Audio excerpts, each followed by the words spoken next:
métier m'a permis de voyager. Ça a été une source d'inspiration et ça m'a aussi permis de développer une capacité d'adaptation, de déployer finalement ma créativité. En fait, j'ai grandi dans l'univers du design et surtout dans l'univers de la démocratisation du design. Je me suis mise à dessiner des espaces, j'ai postulé aux arts appliqués. C'était pas créer pour créer, ça n'avait pas de sens. Il fallait qu'il y ait un cahier des charges, il fallait qu'il y ait une demande et il fallait que je puisse avoir ce challenge d'y répondre. Assez vite, j'ai été en alternance avec une styliste qui m'a mis le pied à l'étrier. Avec cette première expérience professionnelle, j'ai travaillé pour Baccarat et là on voit la magie qui opère en fait, comment à partir du sable et d'une matière finalement assez banale, avec un savoir-faire, ils arrivent à sortir des pièces absolument extraordinaires, toutes uniques. Je suis sortie de là avec des étincelles dans les yeux et à partir de ce moment-là, ça a été mon leitmotiv. Ce lien finalement avec l'artisanat et le savoir-faire, c'est quelque chose qui, moi, m'a toujours parlé. Donc c'est quelque chose sur les projets que j'essaye de mettre en avant et qui pour moi fait sens.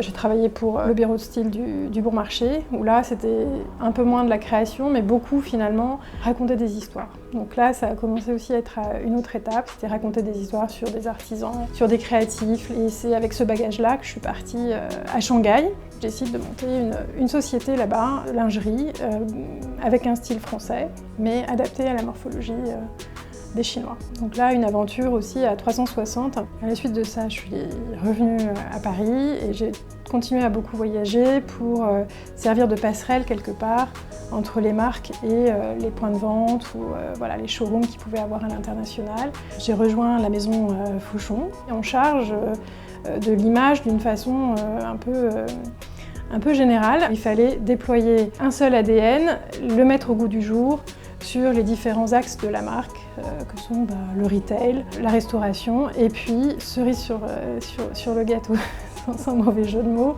il y a eu cet hôtel. On s'est battu pour, et puis on a réussi à faire cet hôtel, place de la Madeleine, 5 étoiles, qui soit différent des autres hôtels 5 étoiles pouvaient proposer à Paris, et qui propose évidemment une vraie expérience Fauchon. J'avais besoin de travailler pour d'autres marques, de me nourrir de projets un petit peu différents.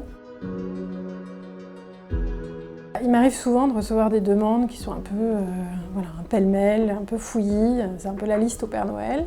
Tout de suite, dès que je vois un espace, en fait, c'est une passion depuis toujours, je ne peux pas m'empêcher de prendre un crayon et de commencer à imaginer l'espace, comment il pourrait être aménagé, comment il pourrait être transcendé. J'ai la chance d'avoir cette capacité à synthétiser ces informations pour vraiment dérouler un fil conducteur qui donne de l'épaisseur au projet tout en respectant le brief et le cadre que le client m'a donné.